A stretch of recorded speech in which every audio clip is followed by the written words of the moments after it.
और मानवता का संदेश अगर सबसे पहले कहीं से गया तो वो भारत की धरती से गया, भगवान बुद्ध की धरती से, भगवान बुद्ध के उपदेशों के रूप में। और मुझे बड़ी खुशी है कि अभी 2 दिन पहले ही मैं भगवान बुद्ध की जन्मस्थली लुम्बिनी होकर आया नेपाल में। मैं गया था सिद्धार्थनगर, संविधान बचाओ, देश बचाओ, ईवीएम हटाओ, लोकतंत्र बचाओ, एक रैली में अपनी आजाद समाज पार्टी की संबोधित करने। और फिर मैं सुबह मुझे पता लगा कि लुम्बिनी यहां से 40 किलोमीटर के लगभग है। तो मैंने कहा कि कोई बात नहीं, मैं जरूर जाऊंगा, जीवन का पता नहीं है लेकिन मैं यहां हूं तो जरूर जाऊंगा। तो पूरी दुनिया में शांति का उपदेश देने वाले महामानव तथागत बुद्ध, संत श्रोमणी सतगुरु रविदास जी महाराज, भगवान वाल्मीकि महाराज, गुरु नानक देव, संत कबीर, गुरु घासीदास, नारायण गुरु संत गाडगे जी महाराज, राष्ट्रपिता ज्योतिबा फूले, छत्रपति साहू जी महाराज, भगवान बिरसा मुंडा, महामना रामसु वर्मा, बाबू जगदेव प्रसाद कुशवाहा, जननायक कर्पूरी ठाकुर, बाबू शिवदयाल चौरसिया, चौधरी चरण सिंह जी, सर छोटू राम, विश्वरत्न डॉक्टर बाबा साहब अम्बेडकर,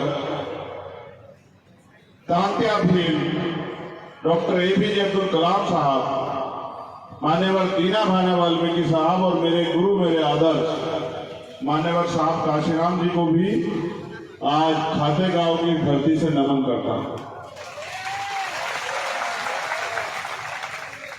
और सबसे ज्यादा धन्यवाद आज मैं दूंगा हमारे वॉलंटियर साथियों का। बनकर देख रहा हूं कि किस तरह से वो पूरी व्यवस्था को मेंटेन कर रहे हैं। ये है तो उम्र में छोटे छोटे लेकिन काम बहुत बड़ा बड़ा कर रहे हैं। इनको बहुत बहुत बधाई। जिस तरह से आज तुम अपनी सभा को अनुशासनात्मक करने का प्रयास कर रहे हो, इसी तरह से आपके आंदोलन से जो नेता तैयार होगा वो समाज को आगे बढ़ाने का काम करेगा, अपने पैरों पर खड़ा करने का काम करेगा, ऐसा मेरा विश्वास है। मेरे पास जब भी मैं मध्य प्रदेश आता हूं हमेशा बहुत सारे कागज आते हैं। जिस भी जिले में जाता हूं उसी जिले से कागज आते हैं और वो सारे कागज किसी ना किसी अन्याय के होते हैं कि अन्याय हुआ और अन्याय करने वाला खुलेआम घूम रहा है और पीड़ित लोग थाने कचहरी के चक्कर काट रहे हैं। खातेगांव का अन्याय, नेमावर का अन्याय, एक अन्याय वो जहां हमारे साथियों को अपमान सहना पड़ा, उनके साथ मारपीट हुई, उनकी मूछें उखाड़ ली गई, और एक अन्याय नेमावर का। ये दोनों अन्याय मैंने अपने सीने में दर्ज किए हैं, डायरी में दर्ज नहीं किए, क्योंकि हम लोग स्वाभिमान सम्मान के आंदोलन को आगे बढ़ा रहे हैं। तो ना मैं उन अधिकारियों को भूलूंगा और ना उन आरोपियों को भूलूंगा। ये बात आप लोग अच्छी तरह से याद रखना। सम्मानित साथियों, मेरी बात पे गौर करना। जब आप अपनी मेहनत का एक एक पैसा लगा के अपने पूरे दिन को खर्च करके तमाम तरह की मुसीबतों का सामना करके यहाँ पहुंचे हो, तो आज मैं जो तुम्हें यहाँ से कह रहा हूं वो सीख के जाना और उसको जाके जगत आगे मेरी बात को आपने बढ़ा दिया। तो मैं विश्वास से कहता हूं कि आगे किसी के आगे आपको हाथ नहीं फैलाना पड़ेगा, इस बात को आप याद रखना।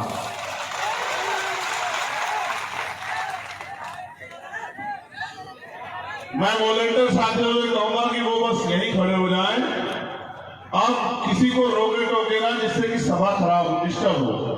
अब वॉलंटियर साथी यहीं खड़े हो जाए अपनी जगह पे बस, और मेरी बात को वो भी गौर से सुने, क्योंकि आज के बाद उनको भी तो समाज के इस काम को आगे बढ़ाना है। मगर उनको खड़े रहने की बात कह के मौका दे के कोई खड़ा ना हो, ऐसा भी ना करें। चलिए गौर कीजिए, जब भारत आजाद नहीं हुआ था, उस आजादी से पहले हमारे महापुरुषों ने अपने जीवन का एक एक पल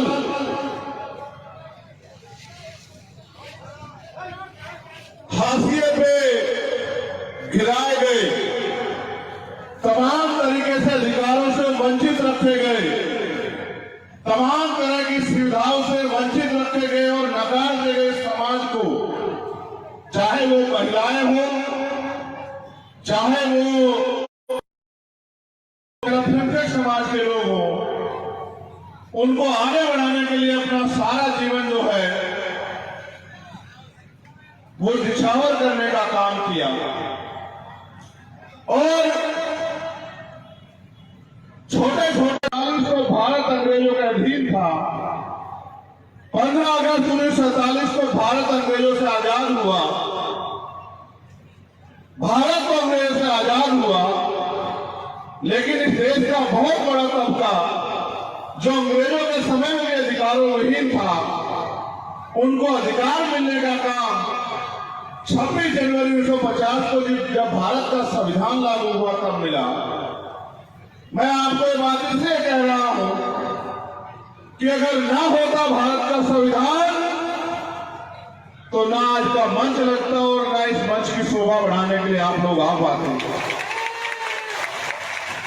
मैं बस आपको याद दिलाना चाहता हूं कि संविधान से पहले हमारे पास क्या था और संविधान के बाद, संविधान के आने के बाद हमारे पास क्या है। जब संविधान नहीं था तो ना हम अच्छा पहन सकते थे, ना अच्छा खा सकते थे, ना अच्छे मकानों में रह सकते थे, ना अच्छी पढ़ाई कर सकते थे, ना हमें अच्छा इलाज कराने की अनुमति थी, और ना ही हमें डॉक्टर, इंजीनियर, आईएएस, आईपीएस बनने, यहां तक कि प्रधान से लेके विधायक और एमपी बनने की भी आजादी नहीं थी। लेकिन जब भारत का संविधान आया तो भारत के हर एक नागरिक को भारतीय संविधान ने ये अवसर दिए, चाहे वो महिला हो या पुरुष, गरीब हो या अमीर, किसी भी जाति का हो, वो अपने देश में स्वाभिमान सम्मान के साथ जी सकता है और अवसर की समता का प्रयोग करके आगे बढ़ सकता है, कामयाब हो सकता है। यानी कि जो एक भयंकर अंधेरा हमारी जिंदगी पे था, बाबा साहब अम्बेडकर ने अपने 4 बच्चों की कुर्बानी देकर उस अंधेरे को छांट दिया और संविधान के रूप में हमें आगे बढ़ने का, स्वाभिमान सम्मान से जीने का रास्ता दिया। सम्मानित साथियों, आज हम लोग संविधान बचाओ यात्रा के रूप में, संविधान बचाओ सत्ता परिवर्तन करो संकल्प यात्रा के रूप में आज की सभा को कर रहे हैं। इस सभा को करने के पीछे हमारा कुछ उद्देश्य है। वो उद्देश्य ये है कि आज देश की जो सरकार है और उनके जो प्रधानमंत्री के आर्थिक सलाहकार हैं, समिति के अध्यक्ष, वो ये कह रहे हैं कि भारत के संविधान को बदलने का समय आ गया है। हम सभाएं तो पूरे देश में लगातार कर ही रहे हैं, लेकिन आज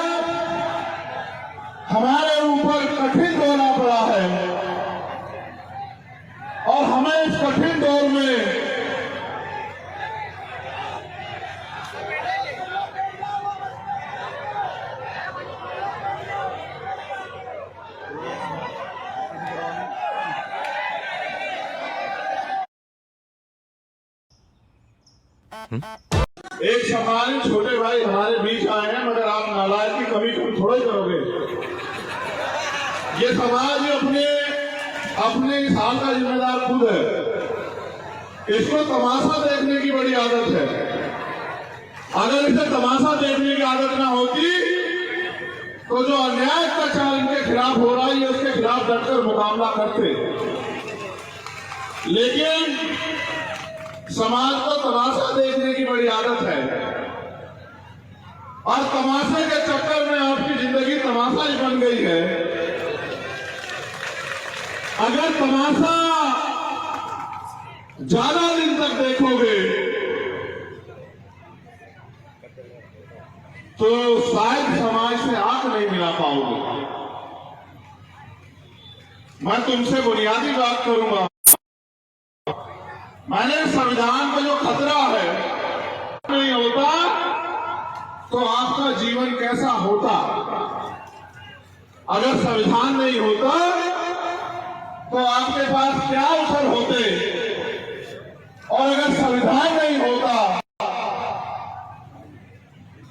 तो शायद आज आप इतने स्वाभिमान सम्मान से देश के साधनों में हिस्सेदारी नहीं कर रहे होते। आज उस संविधान को केंद्र की सत्ता में बैठे लोग खत्म कर देना चाहते हैं। और क्यों ना करें, जिनको वो लंबे समय से व्यवस्था बना के गुलाम बना के जिनको उन्होंने रखा, आज इस संविधान की वजह से वो प्रधान से लेके विधायक, मंत्री, MP, doctor, engineer, IAS, IPS बनने लगे हैं। उनको ये लगता है कि जब वो कल शोषण करते थे तो उनके ऊपर कोई कार्रवाई नहीं होती थी। आज अगर वो कोई बेबी कह देते हैं, मूल जिंदों को तो छोड़ो, अगर किसी परिनिर्वाण प्राप्त किए गए महापुरुष के बारे में भी कुछ कह देते हैं, उनकी मूर्ति में को भी कुछ कह देते हैं तो मुकदमा होता और जेल जाना पड़ता है। तो ऐसे संविधान को क्यों रखे? वो तो अपनी जगह सही है, लेकिन मुझे आपसे पूछना है कि क्या आप अपनी जगह अपनी जिम्मेदारी को अदा कर रहे हो? ये बात आपको मैंने इसलिए बनाई कि केंद्र की सरकार संविधान को खत्म कर देना चाहती है, लेकिन मैं बात आपको बता देना चाहता हूं, आप ये भी जानकारी हासिल कर लो कि तमाम राजनीतिक दल यही थे, चाहे वो कांग्रेस पार्टी हो, चाहे वो और कोई पार्टी हो, वो सब लोग यही थे। इनके रहते आज भारतीय जनता पार्टी संविधान खत्म कर देना चाहती है। आज उनको इतनी ताकत कहां से मिली इन दलों के रहते कि वो संविधान को खत्म कर देना चाहती है, यानी कि इन दलों के राज में भी आपका संविधान सुरक्षित नहीं। क्या पूरे देश में भारतीय जनता पार्टी की सरकार है? अन्य पार्टी की भी तो सरकार है, तो उनकी सरकारें होते फिर संविधान क्यों खतरे में है?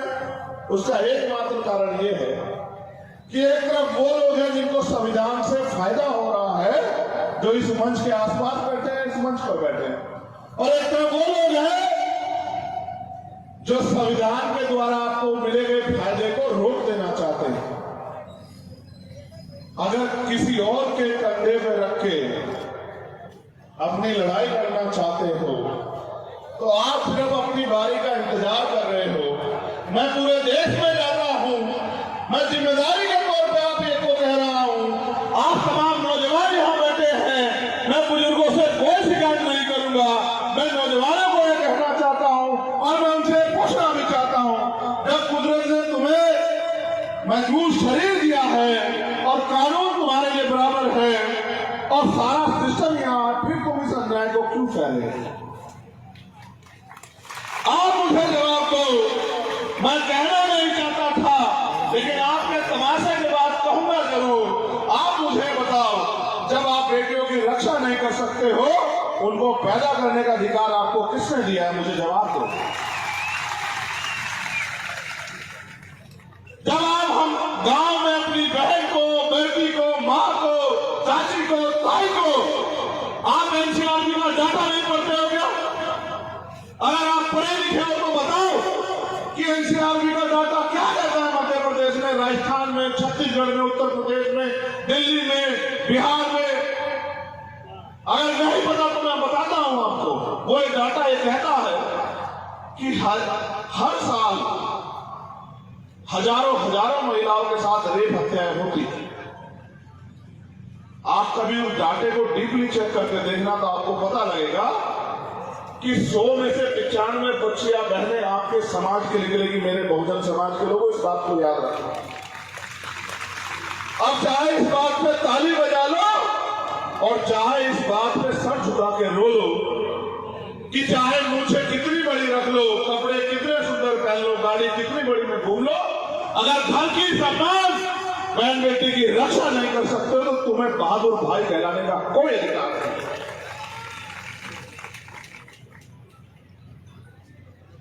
क्या हो गया तुम्हारे खून को? क्या हो गया?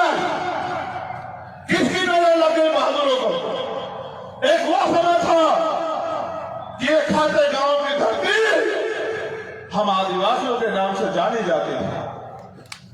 एक वो समय था कि यहां हमारे वीर उनके शौर्य के आगे बड़े से बड़े जालिम घुटने टेक देते थे। आज एक ऐसा समय है कि हमारे 5-5 परिवार के लोगों को जमीन में गाड़ दिया जाता और हम रो भी नहीं पाते। क्या हो गया?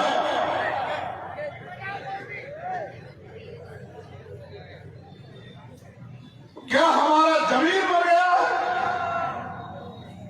क्या हम कमजोर हो गए? क्या हम विकलांग हो गए हैं? या फिर हम गैर जिम्मेदार हो गए?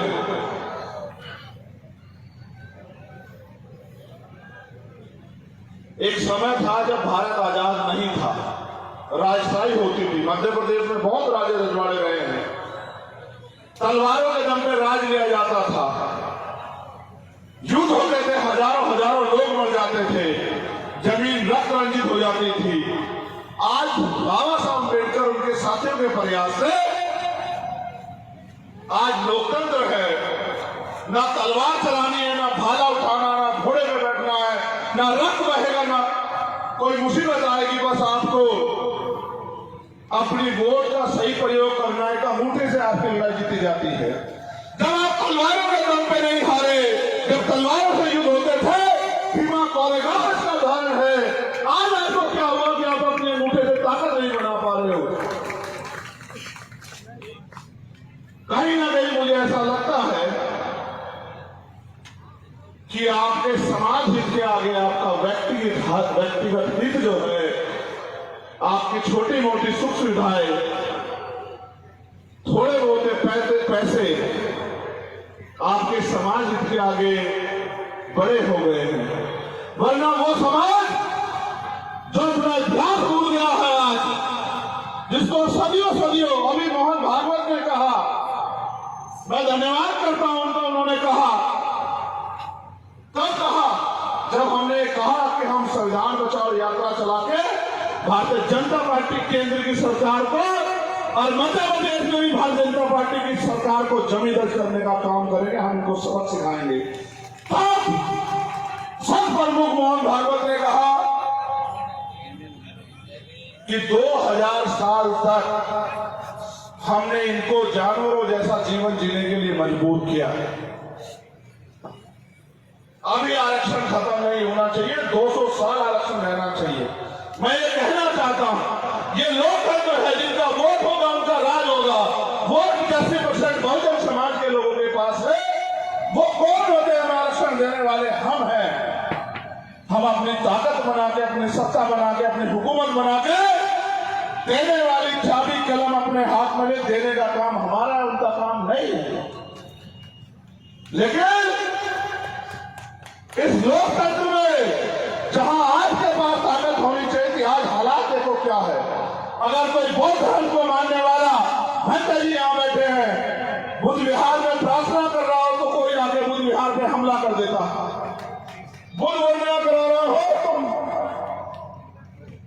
भगवान बुद्ध की तस्वीरें को उठा के फेंक देते हैं, मुकदमे दर्ज हो जाते हैं।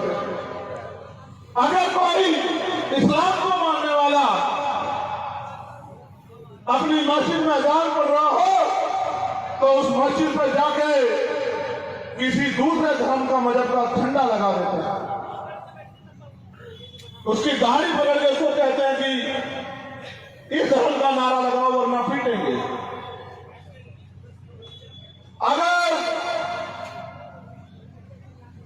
जिनकी संस्कृति रही है, जो इस देश का मूल निवासी हमारा आदिवासी समाज, मैं जब यहाँ बैठा मुझे बताया जा रहा था कि ये उनकी धरती है, लेकिन यहाँ जो उनकी संस्कृति थी, एक कुल देवी जिसको बनाया उन्होंने, यहाँ जिसको उन्होंने स्थापित किया, उनसे छीन के और यहाँ के चंद लोगों ने अपने कब्जे में कर लिया, और जिनका अधिकार बैठता है वो सड़क पर खड़ा है। ये बात मैं आपको इसलिए कह रहा हूं क्योंकि आप अपनी ताकत को नहीं समझ रहे हैं। वो आज के समय में जब वोट की शक्ति आपके पास है, दुश्मन बड़ा तेज है, और राजनीतिक रूप से जो कह रहा हूं उस पर गौर करो। दुश्मन ये कहता है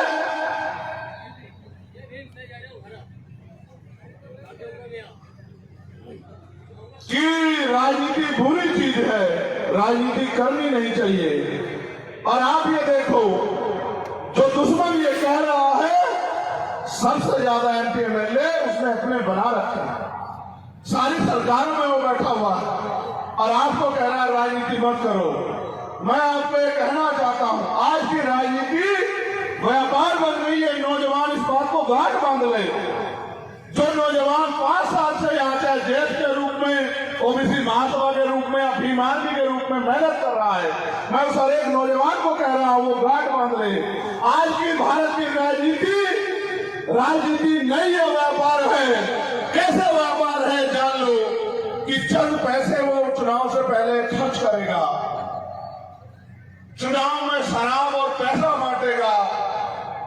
जैसे बिजनेसमैन किसी रोजगार को करने के लिए कुछ पैसा इन्वेस्ट करता है और चुनाव के बाद जब वो जीत जाता है फिर उस पैसे से पैसा कमाना शुरू करता है, ऐसे आज की राजनीति भारत की हो गई है। कोई गरीब का बेटा आगे नहीं बढ़ सकता है। पैसे वाले लोग राजनीति कर रहे हैं, गरीब लोग बैठ के तमाशा देख रहे हैं। जिन्होंने 75 साल में आपके कच्चे मकानों को ये नहीं सोचा पक्के हो जाएं, वो आपका भला कर सकते हैं क्या?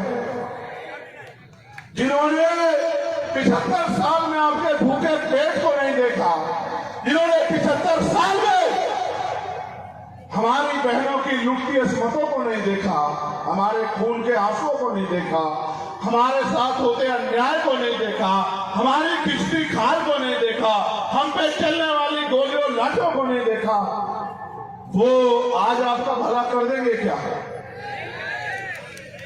मेरे सम्मानित साथियों, दुश्मन अगर मुफ्त में कुछ देता है तो आपके भले के लिए नहीं देता।